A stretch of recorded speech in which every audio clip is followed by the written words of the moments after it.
Hello, everybody. Welcome. Oh, Deb and I are here today. Rails Optional, episode 6. it is. It is How did episode. we're doing a thing, Deb. Is it a real thing? I'm like, can it If really you be make it a a real real thing, thing? then it feels like it has pressure, and I don't believe in pressure. I don't either. So And literally for me, it's like you're the one who's like, "Hey, we should do an episode next week." I'm like, "Okay." It's like wherever Nikki wants to go, I will follow. there's You. that's actually the verse that's on my ketubah. So yeah, today everyone. So I posted about this on LinkedIn, but the way we choose our topics, we have a list. It's in Notion. It may still be there. I don't know. I haven't looked at it in a hot minute or 10. And so that's there if we ever somehow run out of ideas. And we also have a list of potential future co-hosts. And the way I put it in the LinkedIn post was that inviting somebody in now, hi Linda, inviting somebody in now to join with us would be a little bit like inviting people to come hang out with some feral raccoons watching scrambled cable. We are still figuring out what the heck we are doing and how the tech works. The last episode I managed to post, and I don't know if it was just my podcast player or if this was true for everyone. I haven't heard from anyone, but there's a minute, like a solid minute, maybe a minute and a half of just absolute dead space where I managed to mess up the cut in Descript. So yeah, fun times. Don't even Good thing the Rails are optional. Like I'm supposed to love Descript, but I hate it. You know what? I hate it too, and I swear to God, it's because I learned how to video edit in like a Camtasia where it looked like you had your different rows of the different layers. Yeah, that you were editing. Well, so Descript does have like they do have that little sort of like row thing, but it's not very well done. I learned in Adobe and in iMovie. So, I like that's a very standard setup, and Descript is not. It's based on the words. Linda, a caffeinated squirrel with a mix of anxiety and whimsy. Oh, I haven't used their I use AI LLMs for a lot of things. I have training in graphic design, and I like being in charge and in control, which is not a surprise for literally anyone who knows me. So the day that I try to move a box 6 pixels to the left by typing in a box, move this box 6 pixels to the left, is it's what makes me crazy about website builders. I have Dan Martin's wife, Kristen, is building my website, and she is waiting for me because I promised her a video a week and a half ago, and I suck. I went down an insane rabbit hole of research and wrote a white paper instead. Cool times. I'm sorry, Kristen, if you're listening. I promise. I will highly recommend. No, she's fantastic. Dan's fantastic. I love both of them. And I am very grateful that Kristen is building my website because she builds in Wix, and I went on there, and they are so heavily pushing their AI tools right now. And when I was like, I just wanted to move a picture a smidge because it didn't look right. And on any graphic design program, I would grab the picture and move it. But I couldn't because the AI layer was in charge, and I just lost it and closed the program in rage and said I will never use this program. But apparently I'm going to use this program. But it's different once your site is built and you just have to make minor changes. She says minor changes. Yeah. Well, I mean, Chris Framer is good. The one that I really like is Webflow. Webflow feels like the level of complexity that I am used to dealing with. And it's kind of funny how there's this comfort in complexity, and that actually familiar complexity, right? Yes. So like you'll do things the hard way if it's the familiar way, which oddly enough actually leads us into our topic today. Why? So that was clever. I didn't actually mean to. Raccoons scrambled cable.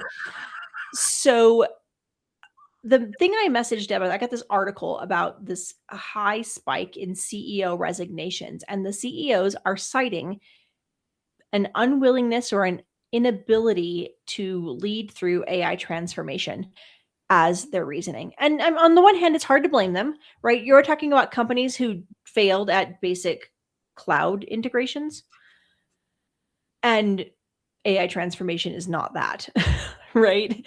So, I mean, if you can't move your data out of, Janet in accounting's computer onto an Oracle cloud, you're about to be real freaking sad. Yeah. So I get it. I get why they're saying, "Oh, I don't want to be the face of this." But I sent it to her not because I was like, "Oh, look at the wimpy CEOs quitting." I sent it to her because I think there's more layers to this, and I think this is another example of using AI as a scapegoat. And so that's my take on it. And I'm going to shut up for a minute. I can do that, and let Deb give her reaction to what I sent. Yeah. So a lot of it was like,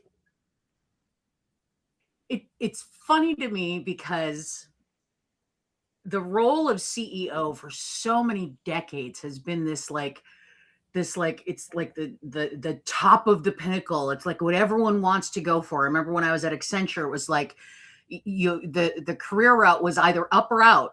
You were either always trying to make it into a managing director role, or you were out of there. Like there was no other track for you. And then they created finally this track where you could be an expert in, whatever area, but there was always like this level that you couldn't get beyond. You could never go for CEO. And then I look also at, there's a part of me that it feels a lot of Schadenfreude about this, because how many women CEOs do we have? How many women CEOs do you think would step down? I don't have that stat, but I think of the like 5 in the 14 whatever. It's just another example of why I think that we're in the mess that we're in, because we don't have enough women in leadership. That's my personal opinion. And I was talking to my friend Nikki, not you, Nikki, a Nikki down in New Zealand yesterday. And I know her from Culture First. She's freaking amazing. And I, how you doing, Nikki? She lives in New Zealand, island in the middle of the Pacific, like surrounded by water. And she was like, "You're president and messing with the oil and the war and everything." And she's like, the gas prices for my husband to get to where he needs to get is usually $200 a month, and it's now doubled. She's like, if it doesn't get any better, pretty soon you're not even going to be able to have petrol to get to work. They're going to reserve it just for the, the emergency things. And then it's going to be like, how can we get food to market? Well, we're going to save it. Wait. Our insane leadership structure might re-incentivize leaving the office again. What do we call that? Return to home? Can you imagine that? Can you imagine what that would be like? Yeah, no, we would never do that though, because that would be an acknowledgement that consumers are in pain, and we don't believe in that. We don't. This is what this, and you sent this to me, and I was reading through it to the extent that I read. And what was sticking out to me was this whole performance. It's like we have this 3-ring circus going on in corporations right now. And it's like the money people behind the scenes, like the board and the stockholders and whatever, like they're the people behind the curtains, whatever. And that it's the ringmaster, who's the CEO, who's like putting on this show of like, oh, over here we've got AI transformation, and over here we've got blah blah blah blah blah, and it's not real. It's all smoke and mirrors. It's all this like production that they're putting on, and then you look at what it's costing, and then the part that gets me is the part that we don't consider the impact on the people left in these organizations. The survivor guilt. You have the survivors in there who are like, they're looking to the leaders. Like everything comes from the leaders, right? And all of a sudden the leader's gone. And then they're hiring people who know absolutely nothing about being a CEO. and we're putting them in those positions. And of course, oh yeah, that was actually one of the stats that I grabbed. 84% of CEO replacements in 2025 were first-time CEOs. So boards aren't shuffling among the known leaders. They're bringing in new blood. They're bringing in new blood, but it's there isn't any thought. Well, here it is. They're like, we need someone faster, which is just another keyword for younger, right? So they're thinking, bringing someone young, bringing someone who's quote unquote AI native, which just makes me laugh hysterically whenever I hear that. And to me, it's showing it. My 8-year-old isn't AI native. It's showing an astonishing lack of strategy once again. Because you would think that you would look for people who've gone through something like this before, because literally we're doing 1990s again. It's just slightly upgraded a little bit faster. Oh yeah, I mean, digital transformation never really defined itself, right? At first it was like, oh, how do we put things on the internet? And then it was like, how do we put things that were on the internet on the cloud? Yeah. And I mean, meanwhile, I've got my in-laws who are well out of the workforce at home going, how do I get on the cloud? First you die, then how do you get on the cloud? What do you want on the cloud, Mom? And I can answer that if you give me some context. Well, I want to stream. Well, what do you want to stream? These are the conversations that happen in my household every Friday, and it's so yeah. What? Fine, bring in people who understand what the cloud is and what streaming is and what AI can and cannot accomplish, and the difference between an LLM and AI, and this and we are all learning about this out loud. And this very narrow time frame that boards are pushing. I mean, they want results in 6 months. That's what they're. And it's like smoke and mirrors. It's like, yeah, I'll do this much of it, and then they're. And it's like, it feels like, when is the shoe going to drop, or when is it suddenly, when is the stock market going to realize, hey, they're all just saying they're doing this, but they're not actually doing it, or when are we going to actually realize some of the. That's what happened with Oracle, right? So Oracle just laid off 30,000 people. 6 a.m. email, like, your access is cut off. And it's interesting because they didn't lay off people they don't need. If you actually look at who they laid off, some of these are, I mean, a huge chunk of them are actually customer success. And they are customer success people who are tied to current contracts that are in the process of building out. If you don't want those contracts to turn into churn, you need those customer success people.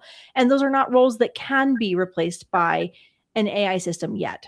And this is what amazes me, that they want to spend the money in this new AI stuff, whatever. They're not thinking of their client base, their existing customers. Like, you would think, it's a gamble, right? They are gambling. They are saying, okay, today I need money. And this is the other thing. The headlines are all that Oracle is laying off 30,000 people while they're making record profits. But if you look at their cash flow, they are in the negative. Yeah. Substantially in the negative. And they are trying to take on more debt to build this AI infrastructure. And their credit rating is being downgraded. Yeah. And so Moody's and Standard & Poor have both put them 2 steps above a junk bond at this point. Like, they are calling them, like, the outlook that is not favorable for them. They are basically saying, like, hey, this company is at risk. And so they said, okay, we need some cash flow. We need some money. And so they cut $8 to $10 billion worth of headcount so that they had some money that they could use to get more loans at the better, more favorable interest rate, because this is the effect of poverty, right? Like, our organizations are living what it is like to be poor in this country. If you are a poor person and you try to buy a house, that house costs you way more because the interest rate costs you way more. The cost of debt is higher if you don't have money, which is one of the craziest things in existence, right? So they need to keep their cost of debt low because they have to take on a ton of debt. So they're like, okay, well, we're going to cut these people because we need this money really fast so we can secure this loan so that we can build this capacity. And their bet is that the capacity will pay off in time for them to rehire the people and avoid losing the contracts. It's a giant, Chris, Oracle just signed a corporate HELOC. That is exactly what just happened. And everyone's talking about how, Oracle laid off 30,000 people in the middle of record profits.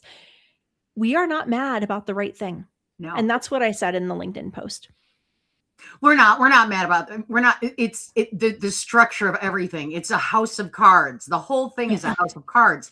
And it's literally, what is it going to take for the cards to, like, it feels like one stiff wind, man. And we're like, pooh, like, yeah, it's incredible. And, Chris put another comment in chat. He says, I don't see an issue with new or fresh leadership if it is good leadership. But that's the issue with what many new leaders are still educated and mentored on models that don't work. yes. This actually leads into, like, I actually figured out in the middle of my insane spiral on AI semantic infidelity this weekend, I also figured out how to describe how defaults are different from change management. Yeah. And the difference here is this mental model moment that Chris sort of touched on. So when you are a leader and you're leading through a change, say you're going to lead through AI transformation. Yep.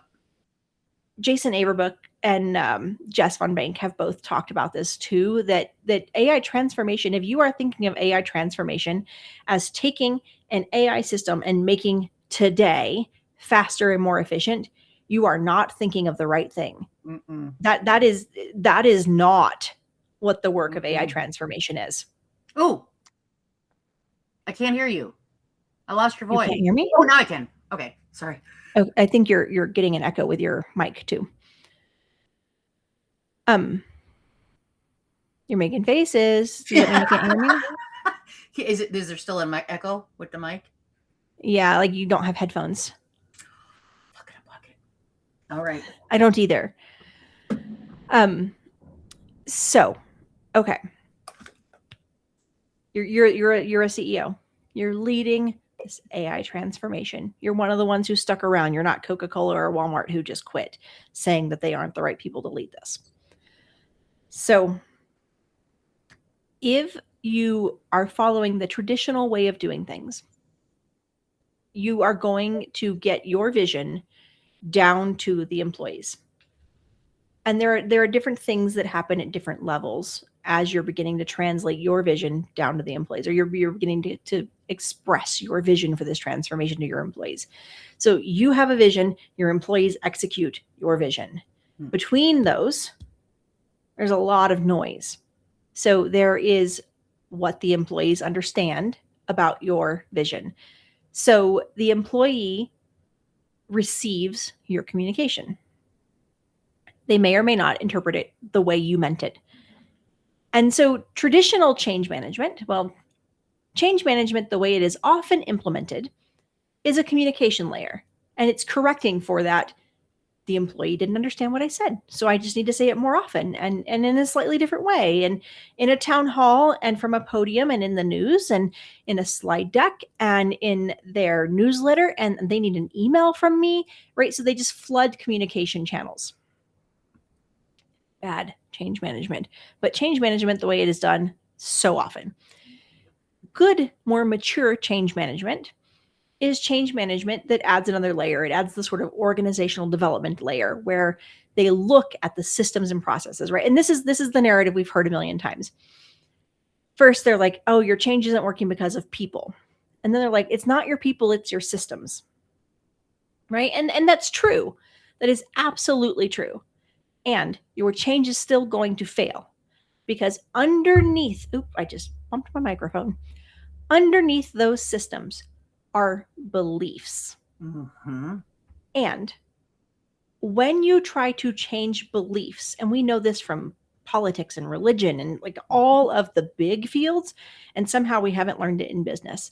But when you try to change beliefs, you cannot change beliefs with information. So traditional change management, which is heavily communication focused, even if you change a system, right? You're like, oh, I'm going to change this performance management system so that I incentivize collaborative behavior because I need collaborative behavior for my thing, right? Even if you do that, if you don't change the underlying belief that performance is individual, that high visibility achievements get you noticed by leadership and get you labeled as promotion ready, and keeping your mouth shut gets you labeled as promotion ready. The beliefs that have been built up over lifetimes of working in corporate America. Like, it's not just you who knows this.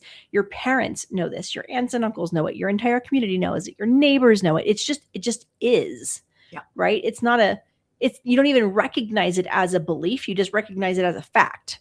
Mm-hmm. And so the first little work of getting that little bit of wiggle room, just the acknowledgement that it is a belief, gives you just enough slack to begin building little ramps and getting them in place, so that the ground you are standing on, the water you are swimming in, if you are a fish, right, you begin to be able to perceive those things.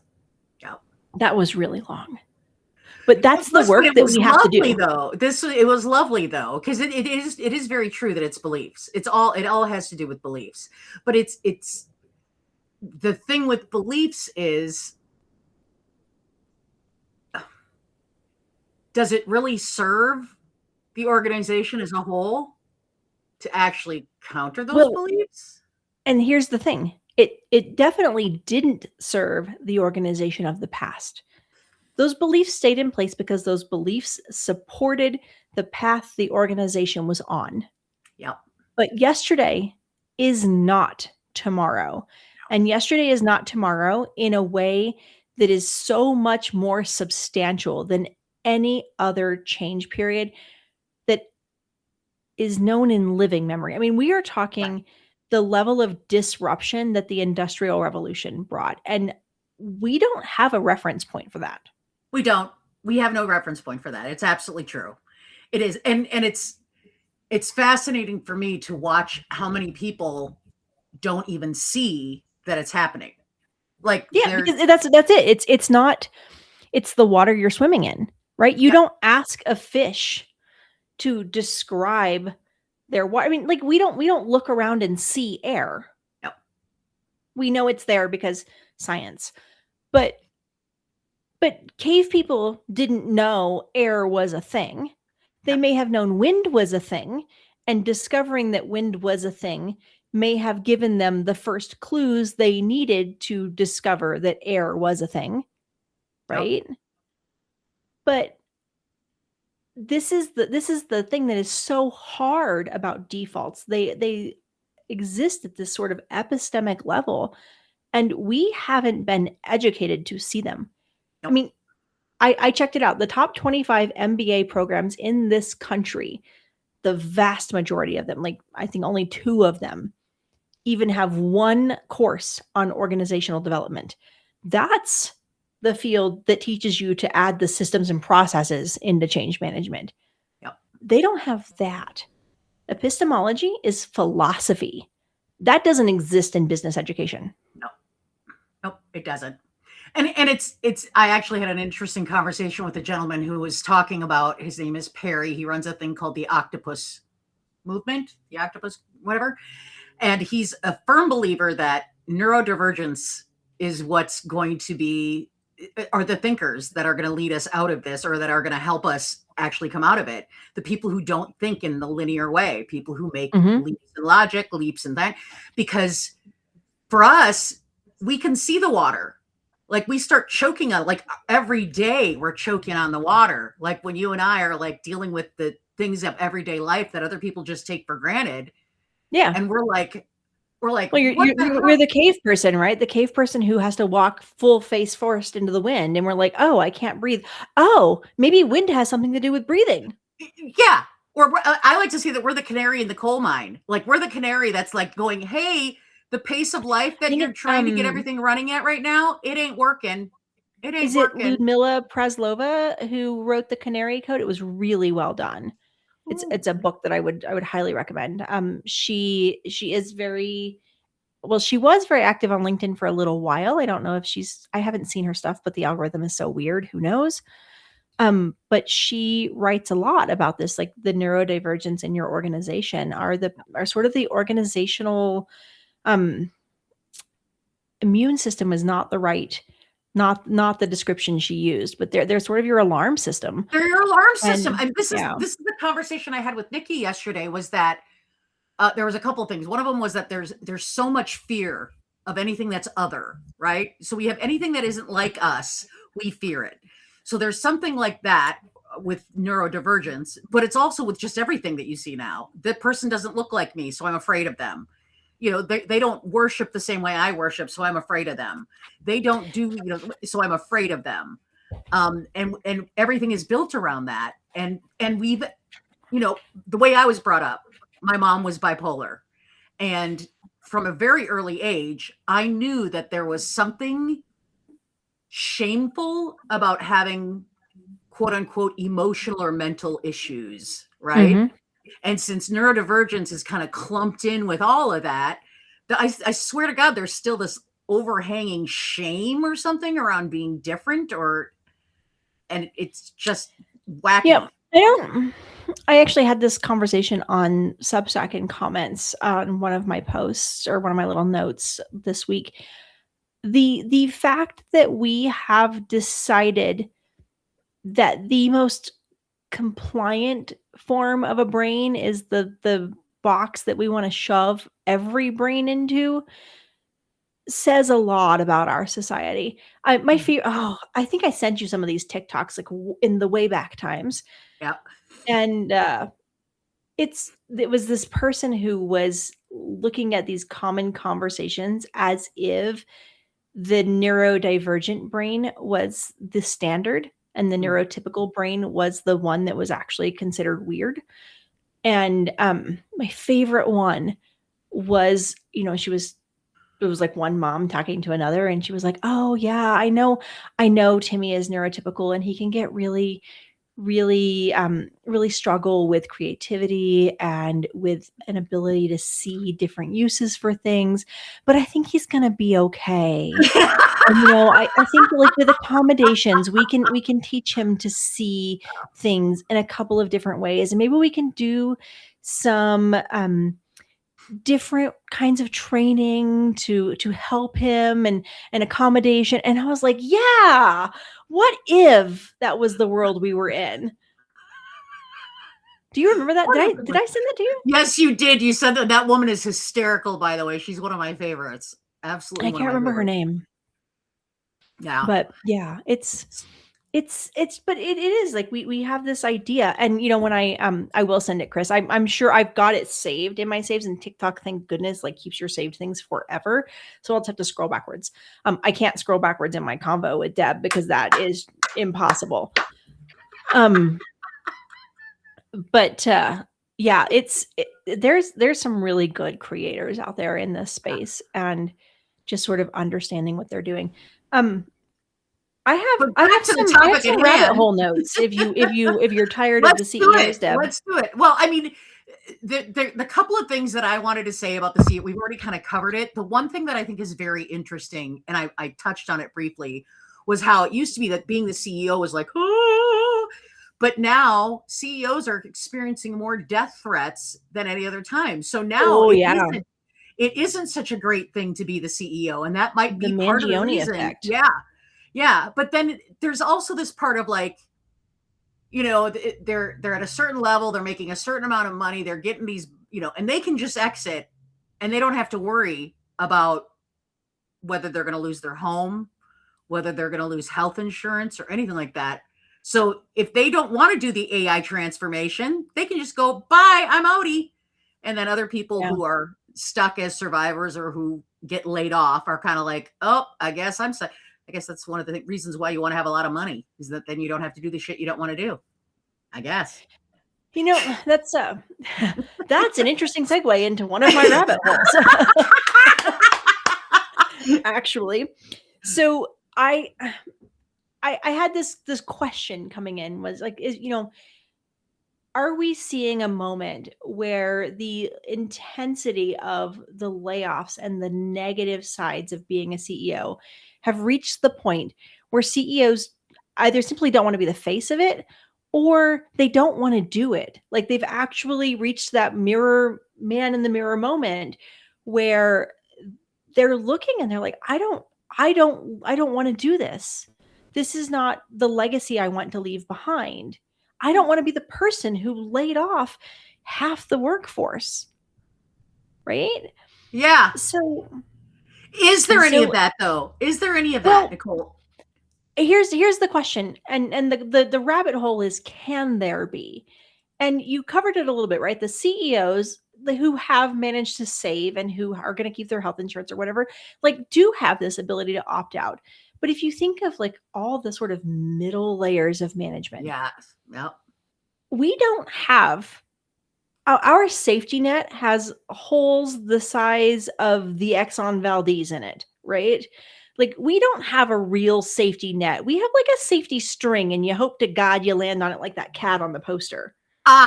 Exactly. Right? And this is what the conversation I was having with Nikki yesterday around health insurance. I'm like, this is the only country in the world where you can lose your job, and you might lose your life too, because your health insurance is tied to that. Yeah. And so the lack of a socialist layer in our economy, like the lack of a true, like we don't have a safety net. We certainly don't have a safety cushion. Nope. Right. And so the lack of that cushion in some way, and the fear, and I'm not saying that the fear is incorrect, but the genuine fear around not having health insurance, not having the ability to pay your mortgage, because literally everyone has a mortgage. It's actually taught to you that it's stupid not to have a mortgage because it's a way to hold wealth in a very, very low interest loan, right? That's leveraging debt. And you get a tax write-off for the interest, right? So there's this whole, like, there's actually societal pressure that it's stupid to pay off your mortgage. You should use that money to make money because your mortgage costs you less than you can make in the market. So there's all of this like weird decision making that has happened in our lifetimes. So that's a different rabbit hole, right? But we don't have this sort of social cushion. And so if you are in that position and you're looking and you're saying, God, I don't want to lay off 30,000 people. Do you have the ability to make that moral choice? And so have we created a way that we've trapped people in these immoral structures because one, they've done it this long, right? Like, what's your problem now? They have to keep self-justifying their identity. So there's all the identity and ego and like personal psychological work. Right. But there is also this layer of danger underneath our social safety string.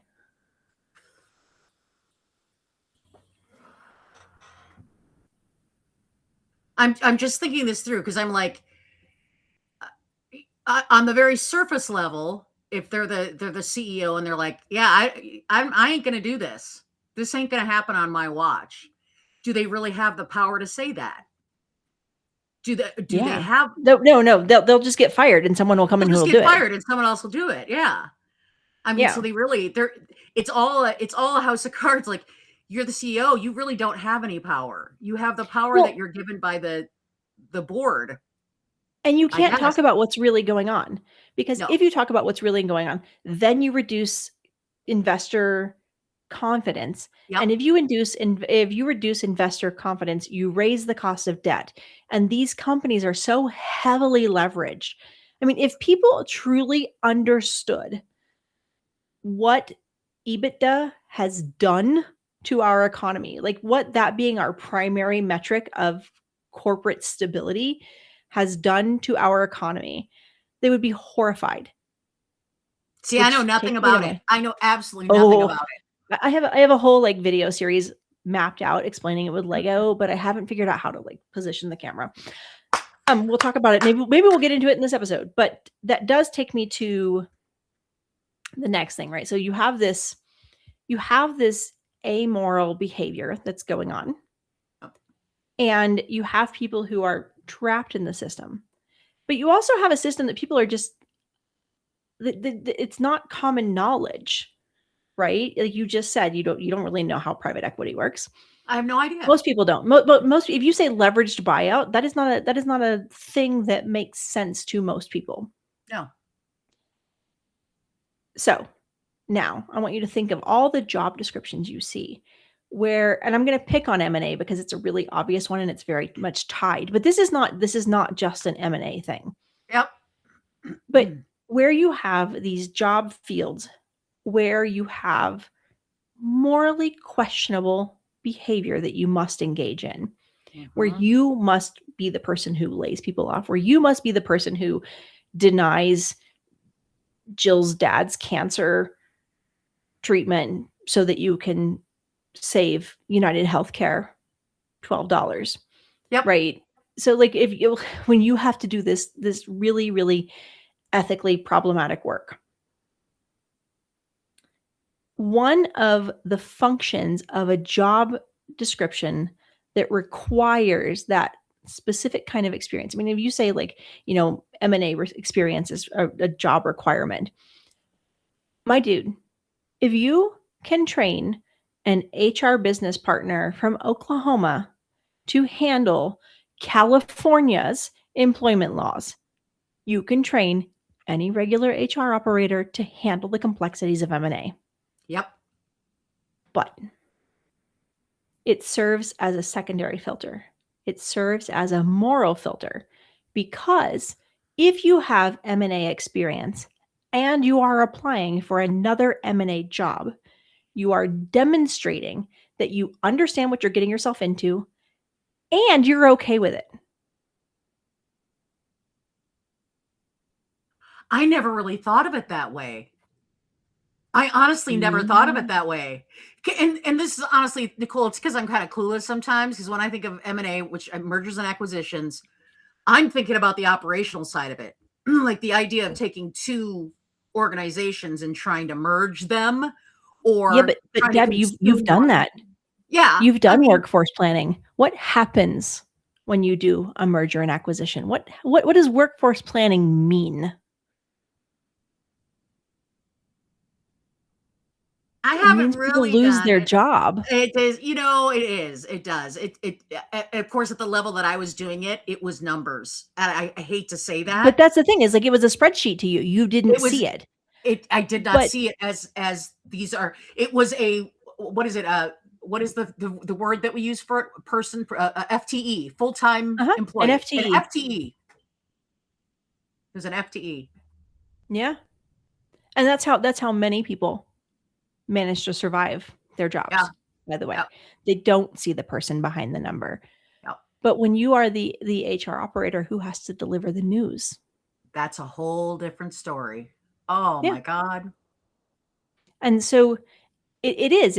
Chris is right. It's kind of this like blood in type of credential, but you don't have to say it, right? Because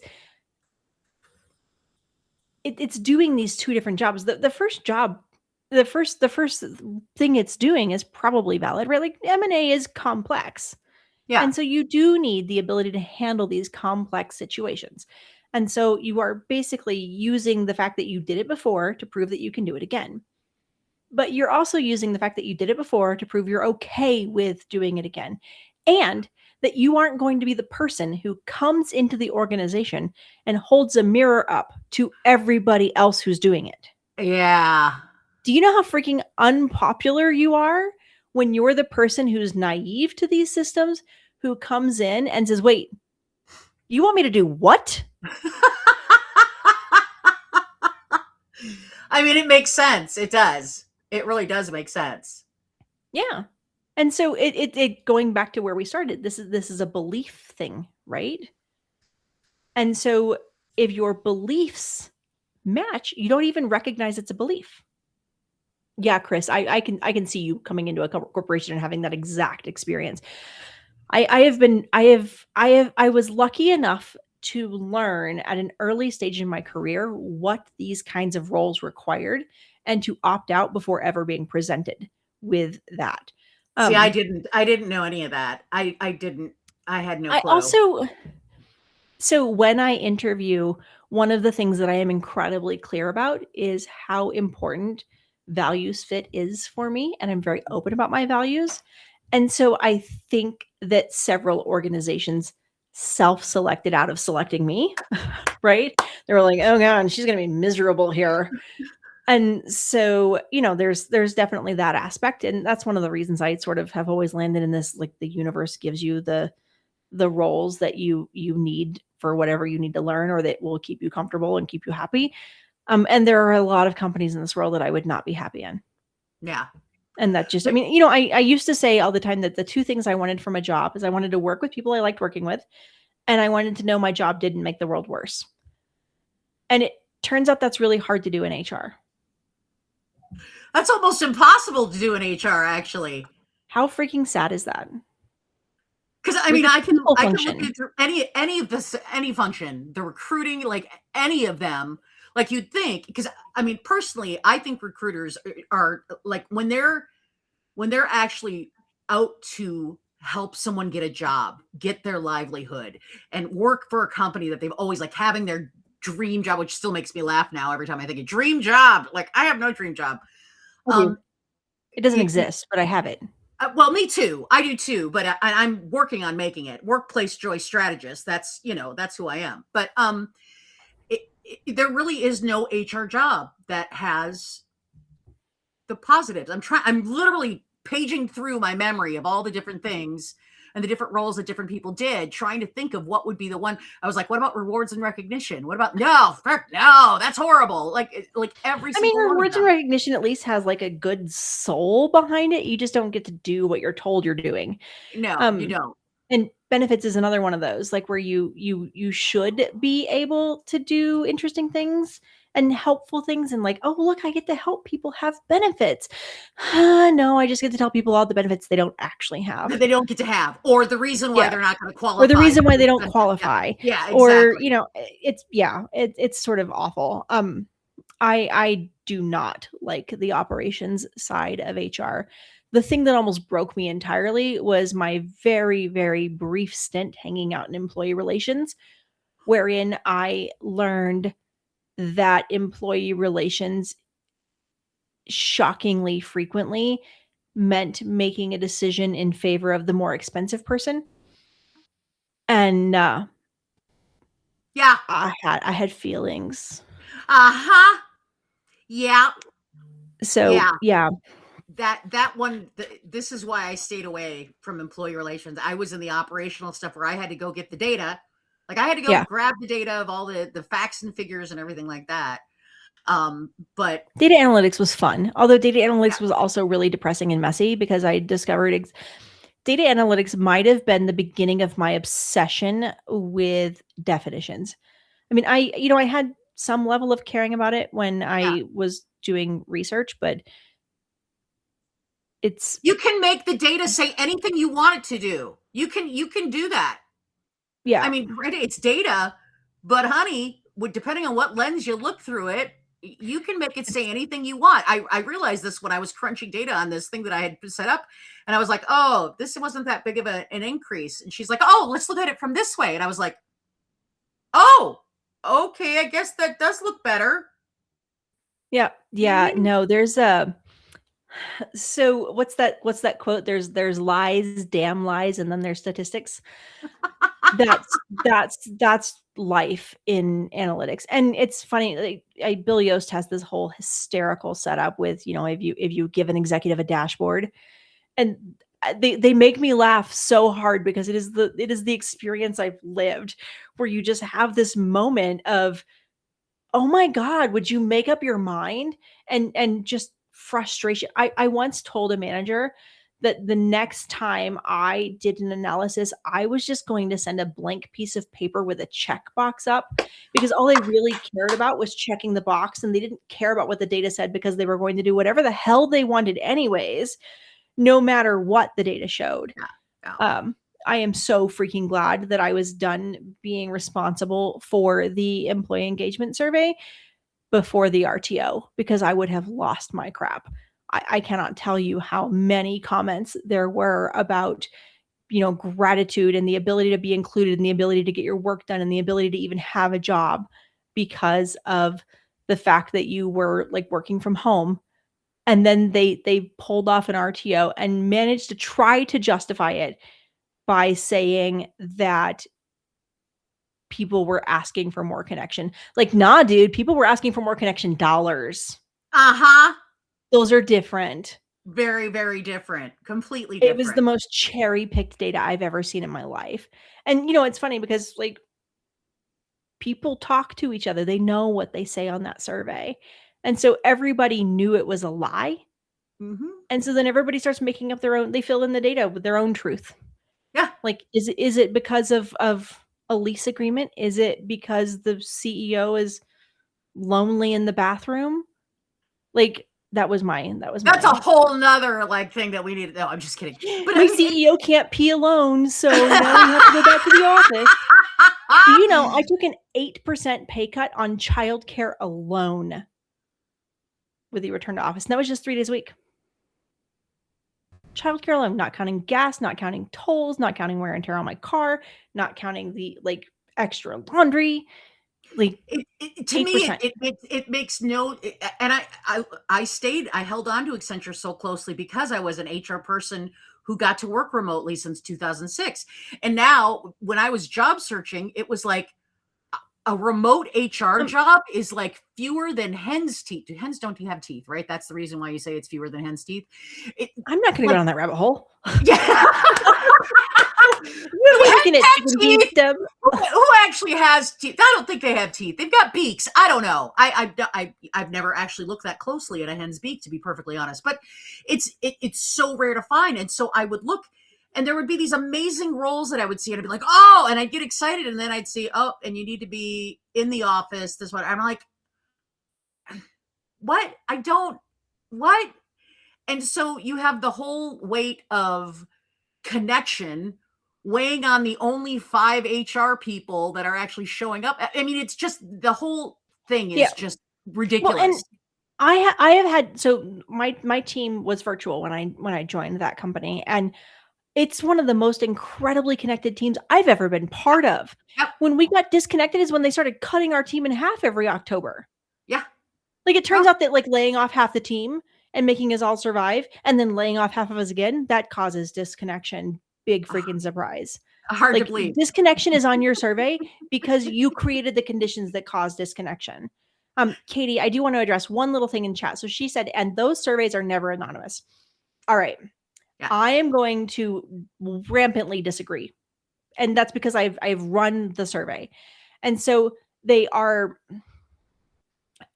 the survey company does have the ability to break the wall and identify in very, very, very specific instances. So if you wrote on your employee survey, I'm going to blow up this building, then yes, you can go to your survey. This is for out-of-house survey providers, not in-house. Yeah. In-house, there's no anonymity. Like, there's no anonymity. Right. They're not going to give you. But for external providers, like if you are marketing the survey as anonymous, then they have rules. And so they won't tell you who said something unless you did it. And then the response back to that is always, well, yeah, but I'm the only Native American female in this.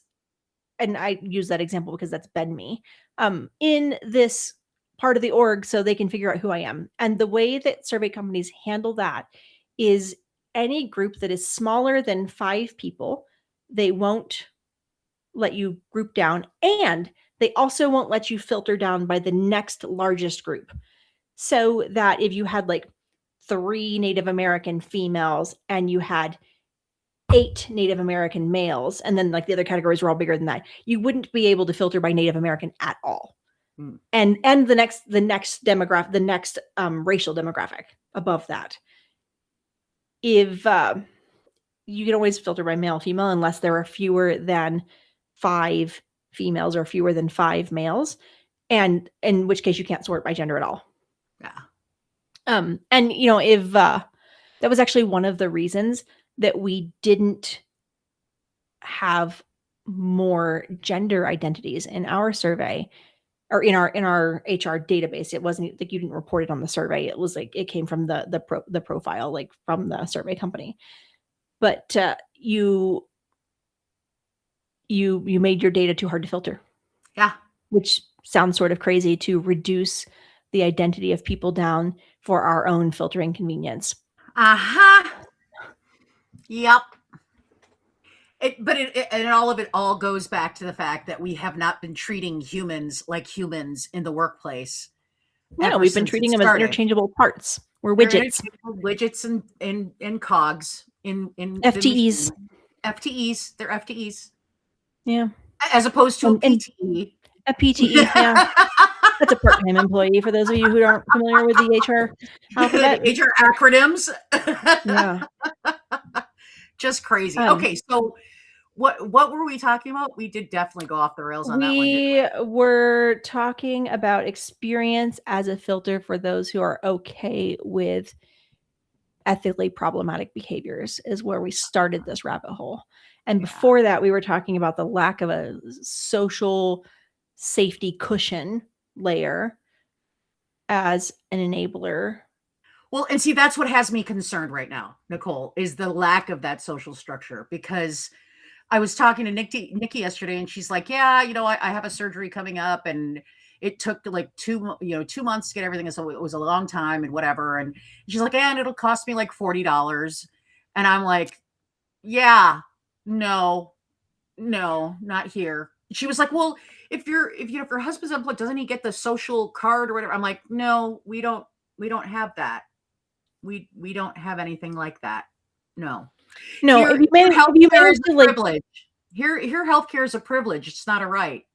Yeah, and if you manage to sink yourself completely into poverty, then you might be eligible for Medicaid, but you're never going to come back out of it. I was talking to Fire before this, and he made this statement that he said before, that poverty is a one-way street in our country, Yep. and it really is. And this is I think the thing that's going to be really, really interesting, if you sort of put this intersection of like the large scale collapse of the the employer employee contract, right? Mhm. That is breaking apart into a billion pieces and has been for my adult life.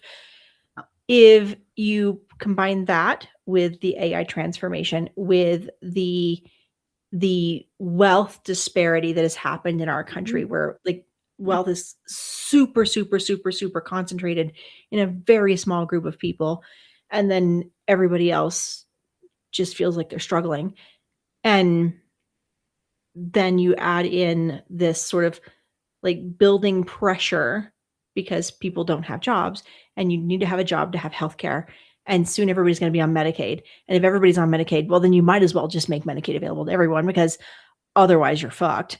So like you're going to end up with like a single payer system accidentally. I don't know. Like, did we accidentally create universal basic income because no one's going to have any money to buy anything otherwise? Like, what does this look like? And so, and then you have this neurodivergent aspect that we talked about earlier. Mhm. But the problem with predicating your entire workforce on a group of sensitive people, and I'm not going to use the term highly sensitive people because that actually has meaning, but this like group of people who are more sensitive to the shifts in the environment, who do have a higher tendency for these periods of intense hyperfocus and then a little burnout recovery period. Mhm. If people need to take functional breaks because of intense periods of productivity, and we don't have an economy that can handle people taking a break. And if poverty is a one way, like you take a break and then you're poor and now you can't climb your way back out of it. Like, what does this future even look like? And I don't have an answer, but it's just It's scary as F is what it is. It's scary as F. And everyone was like, "Oh, it's got to get better, right? It's got to get, like this is back when I was getting laid off. I had been through layoffs before. I had been the contractor that they hired when they were laying people off to fill the gap, So I had been that in my history before. And I was like, "Oh, 18 months. They'll be back. They'll be knocking on my door in 18 months, asking me to come back, blah, blah, blah, blah, whatever." And of course, as I've been watching what's been going on, as we've been seeing, it started with the tech companies because that's where AI started first. They started with software development first. That's where they started implementing it the most. But now it's going to start to go to other industries. We are just seeing the beginnings of layoffs. This is what Yeah. is a lot of people are not getting. Well, and And it's not just that AI is infiltrating and causing layoffs, but it's it isn't. also this like debt problem that we've talked about earlier. Like Yep. the bill is coming due. Yes. You can't keep shoving it off anymore. Nope. You can't. I mean, they can try. They could try to keep doing it, but it people were going to call it like, so there was always the dot-com bubble. Remember when the dot-com bubble burst in, what was it, 99, 2000, 2001, Yeah. whatever it was. Yeah, that was They're right as I talking was about entering the workforce. there. I was there, man. That was my first Ask me layoff. about the experience of being an 80s baby. Yeah, 2002 was my first layoff, from it had just been turned into Accenture and was Anderson Consulting before that.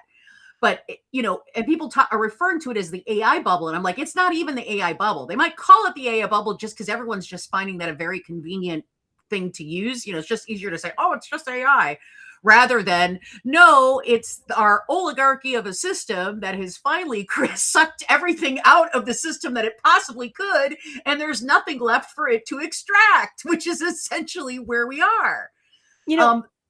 Deb, we've talked about this before, but I want to know who in the 80s, because I was a baby, who in the 80s looked around at the idea of trickle-down economics and didn't realize that in order for things to be needing to trickle down, everything had to go up first. Like, how was that not obvious? I was talking to Nikki about that. I'm like, it all started with Reagan, man. It all started. That's when we started removing. It started before Reagan. Reagan was a puppet. He was a puppet, but it like we were removing all of the protections of the worker even before that. But that's when the thing. Like the New Deal. The New Deal ushered in the middle class in our country. Yes, and the resentment of that, and the systematic stripping away of it, piece by piece by piece by piece by piece, that is what has led us to where we are. And the level of sheer mendacity, to steal a word from my husband's Uncle Sandy. I mean, it's a real word, but he used it in our wedding speech. Not everyone has mendacity in their wedding toast, but we did. And the irony is that what he was talking about is peanuts compared to what we're witnessing now. Yeah. Anyhow, there's just not words. There's not, like, how do you, I mean, we're just all sort of wrapping our brain around it. And the only thing that gives me hope is it's so broken that even people who are heavily invested in believing in the old way can't keep supporting it. I'm hoping they can't. I'm hoping that they start to see that they can't. It's interesting. I grew up in Texas and Oklahoma, and I am related to people on a very different side of the political spectrum than I live on. And there is the areas of agreement tend to be economic. Mm-hmm. And it's sort of interesting to witness, because for a very, very, very long time, this sort of individual responsibility, individual accountability piece held so much sway. And I'm not saying that individual accountability is a bad thing. It's a good thing. It is but a good individual thing. Accountability in a system that is literally stacking bricks on top of your freaking grave and then blaming you for dying. Like, it's really kind of ridiculous. And that we don't see it. That's the thing. Yeah. Is the majority of people do not see it. You are attempting to be a person of ethics and morals in a system that promotes and celebrates the people who are not ethical or moral. I'm wondering how much. So one of my particular soapboxes is standard education, standard humans. So I'm wondering how much the standardization of education and the subsequent and consequent deprioritization of creativity Mm. has led to a deficit in empathy, because empathy requires creativity. It does. It does. I actually had this conversation with Arna last weekend where I was talking about how fascinating it was that at the company that I came from, strategy, like if you were a strategic or you were a strategy person, you were pulling in this huge income. Like you were selling at like really high rates. And then you look at people who are creativity, and he's like, creativity and strategy are the same thing. They're essentially the same thing. And it's amazing how we've given one a certain amount of value associated with it and de-emphasized the value of the other when really they're the same thing. Yeah. It's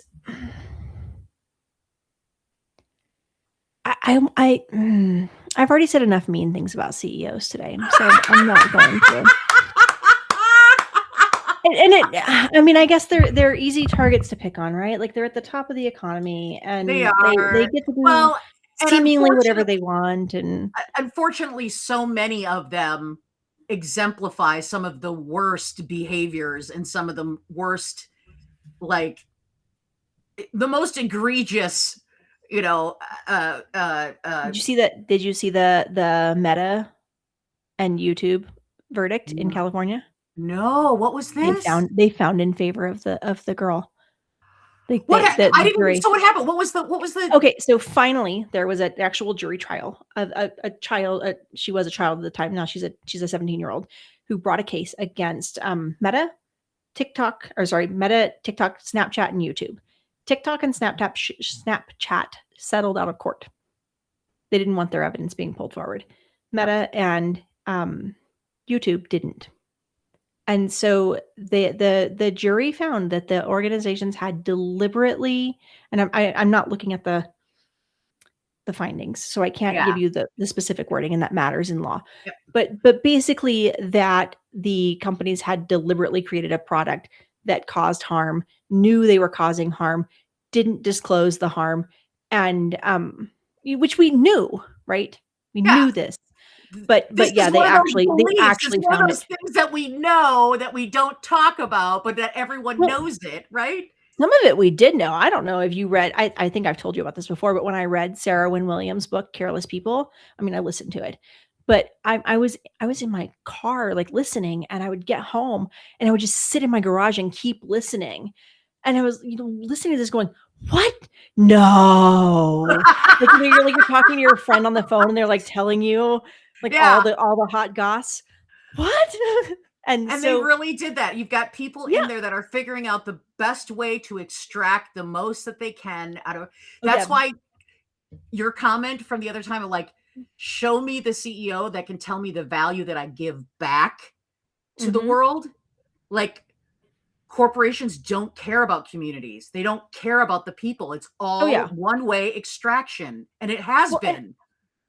I think that's what led to the arrogance of Meta actually letting the case go forward into court, thinking we've got enough high-powered lawyers and enough that we can. Well, no, so a lot of their toxic behavior had already been exposed publicly. That book discussed a lot of it, and it didn't have an impact. They got called in front of Congress, and Zuck lied and prevaricated, and did his little like Zucky thing. And we all said, great, but your building is a ballroom, so we don't fucking care.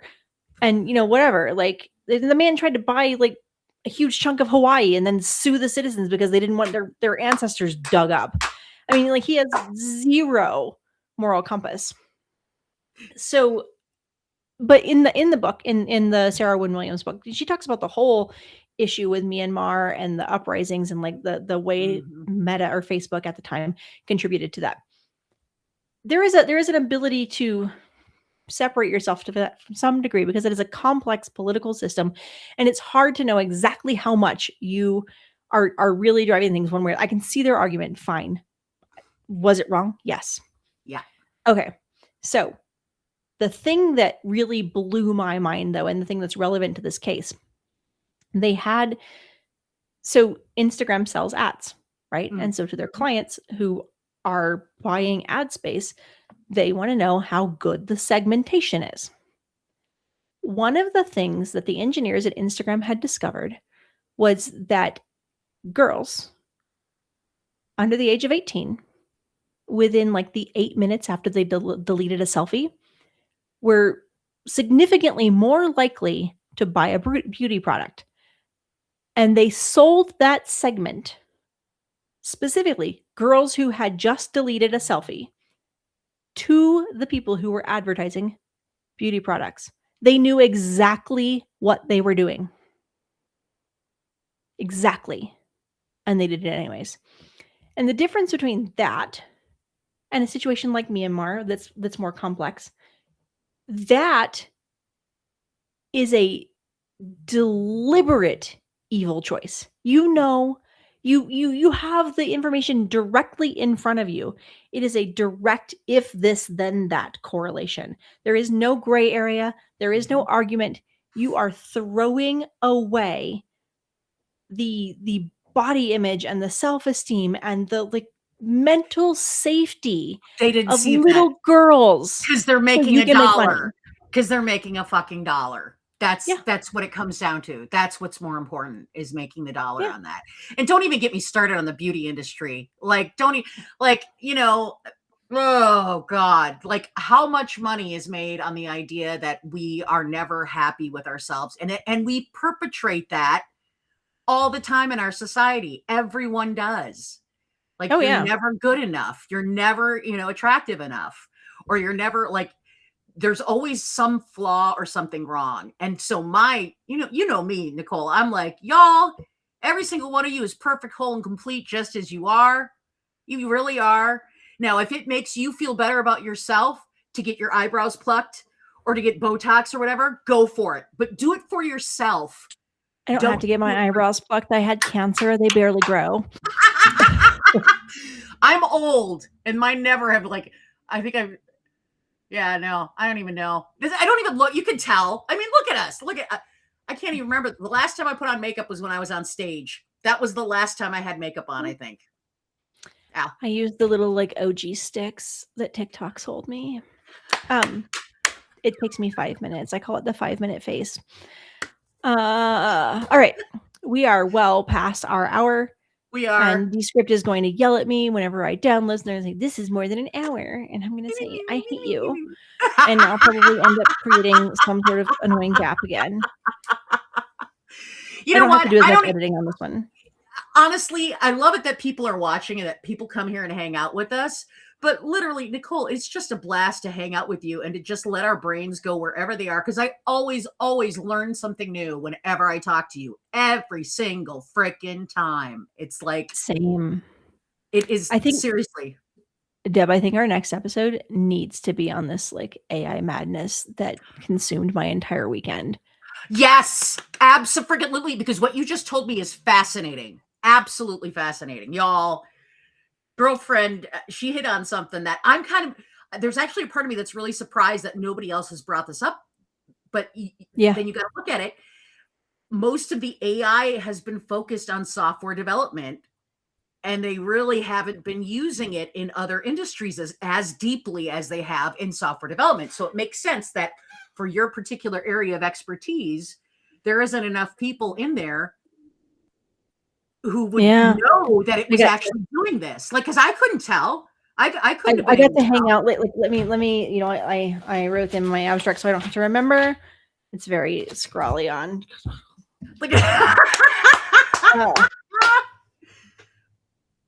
But I pulled from linguistics and computational linguistics, because you have to like get the computer version of it. Oh. Constructive grammar, cognitive psychology, mechanistic interpretability, philosophy of information, and the empirical research on LLM output, behavior, and evaluation. Oh. And it really is started as a vengeance quest. And I'll probably share this in the next one, but I got mad because every single LLM I ever worked with, anytime I would feed one of my ideas in, it would change it. And then I found myself going, but I didn't say that. And that's not what that means. And so then, like, to fix it, I had built up this very definitive definition, and that fixes it for a moment. And then it will still shift. And I'm like, what are you doing? And so then I built out a whole like document of anti-patterns, and so I can get it to correct it. But then I started having this moment of imagining what's going to happen when my ideas are in the wild and somebody else is interpreting in them, and they're not all up in their business like I am. And so they're not going to catch the shifts. And then I was like, why is this happening?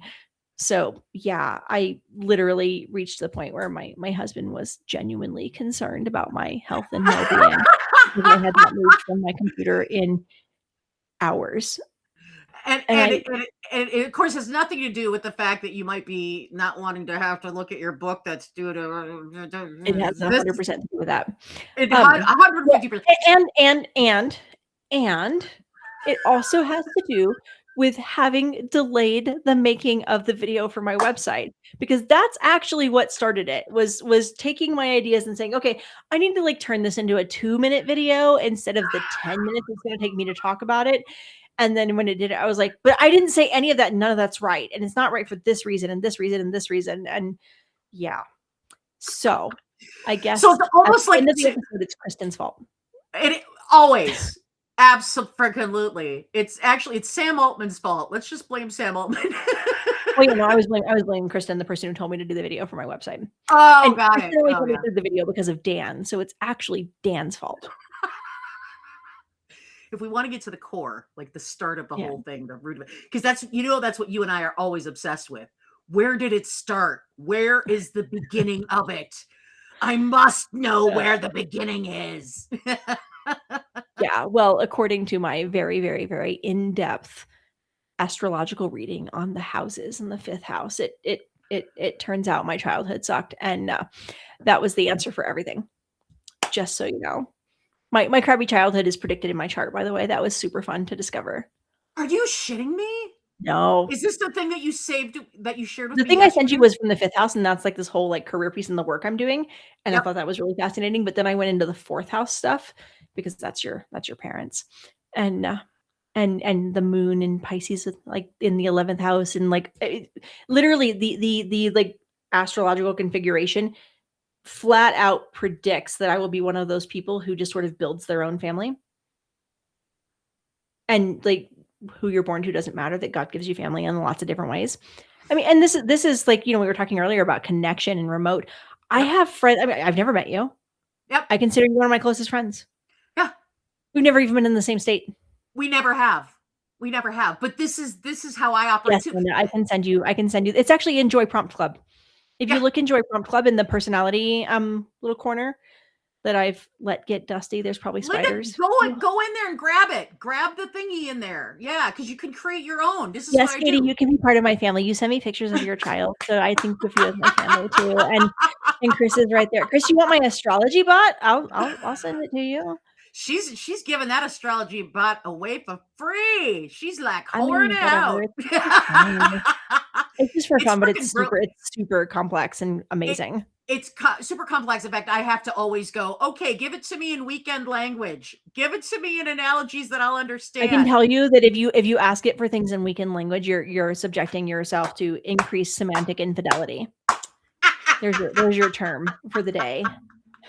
You know what? You're probably absolutely correct. And I'm okay with that, Nicole. No, I have 60 pages of research showing that I'm correct. It's so problematic. I can't even this is why I love the period that we're in right now, because we're getting to discover this. We're getting to create it right now. We're creating this shit right now. And I love that. I love it. And I love that more women are getting involved in it, that more women are going to start looking at it and start using the damn thing, because it was built for men to replace women, supposedly. And now we get to use it to be like, fuck you.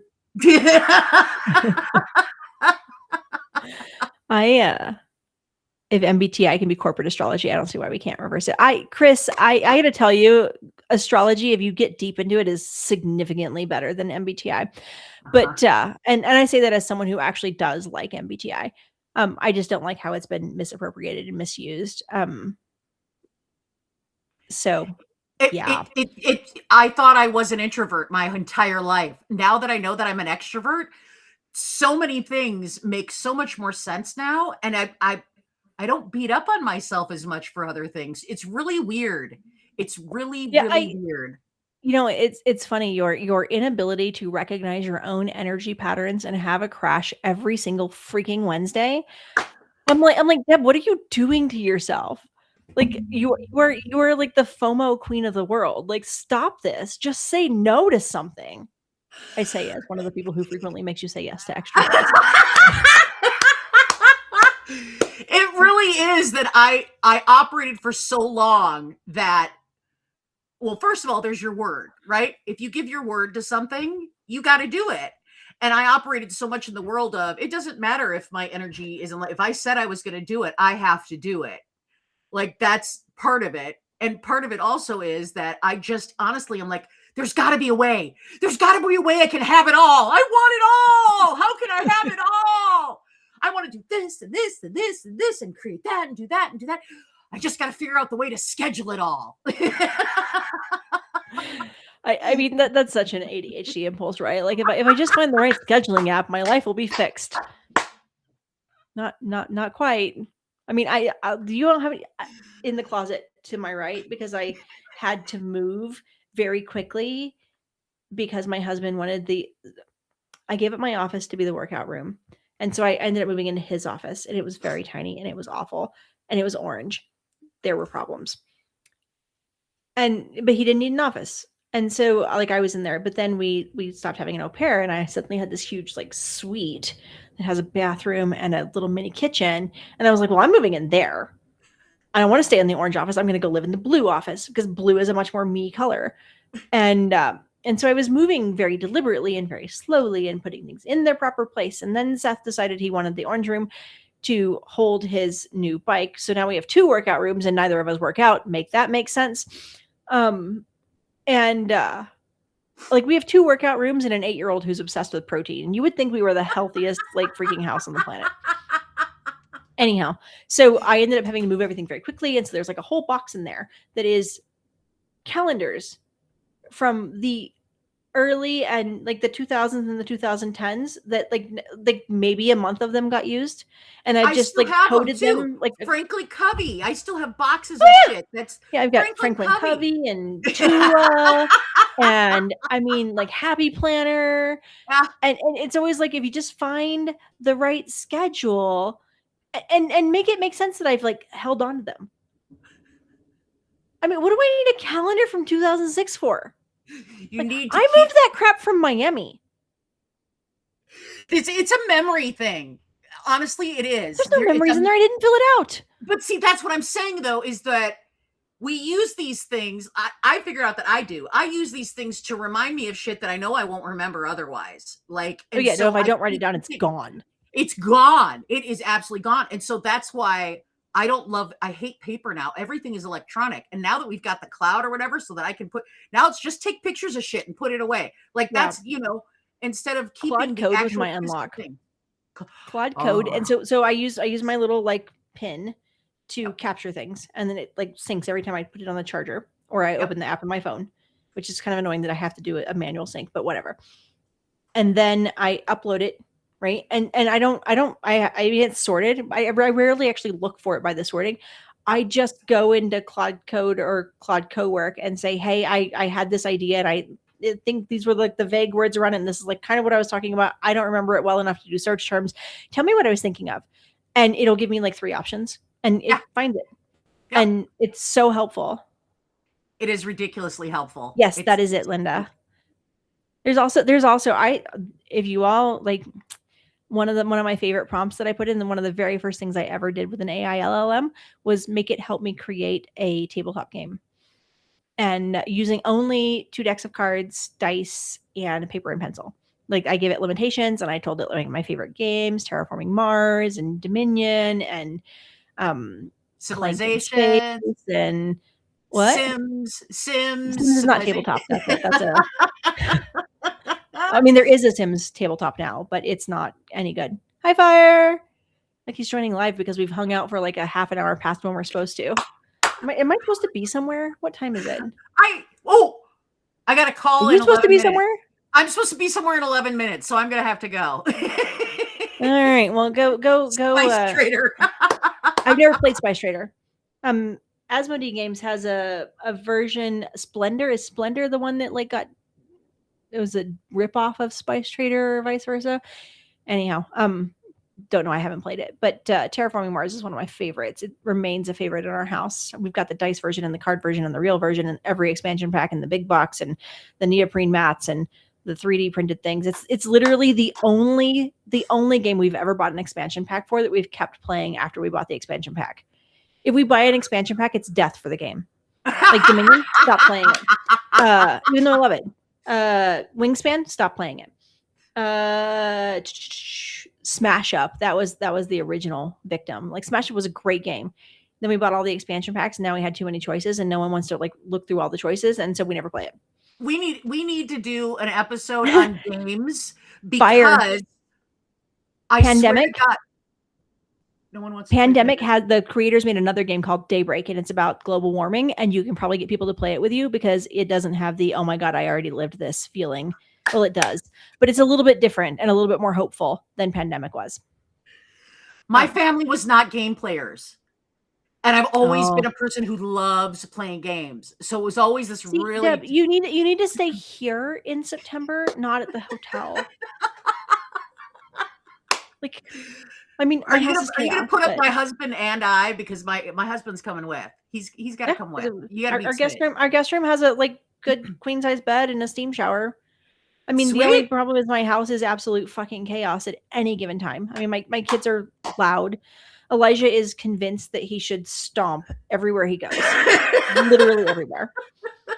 And Micah's 8. Enough said.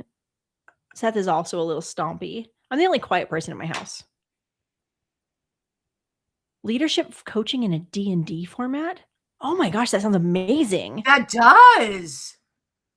Wait a minute, I know who it is. Tamara Buckland, she's a physician, right? She's like an MD who does a whole bunch of like talking about burnout and stuff like that. Am I thinking of the right person? I'm so bad with names. Okay, Deb has to go. She's got now probably 8 minutes before her next call. And I have to go pick up my kids because it's almost 3:00 here. How did that happen? Darn offspring. We're not posting all this, by the way. Those of you who hung out, this is like 20 minutes of stuff that's not getting posted. So this is the benefit of being here live. You get to like get extra chaos, extra raccoons. Yay! Was it raccoons watching Scrambled Cable, or was it squirrels? Raccoons. I think it was raccoons. Yeah, Linda said squirrels. She did. I think we're a little bit like bigger and more destructive than squirrels. Although squirrels ate my roof last year, and so I have newfound respect / terror for squirrels. If the squirrels ever become zombies, we're all screwed. Like we're all dead, just dead overnight. Okay. Love all of you. Goodbye. Love y'all. Bye.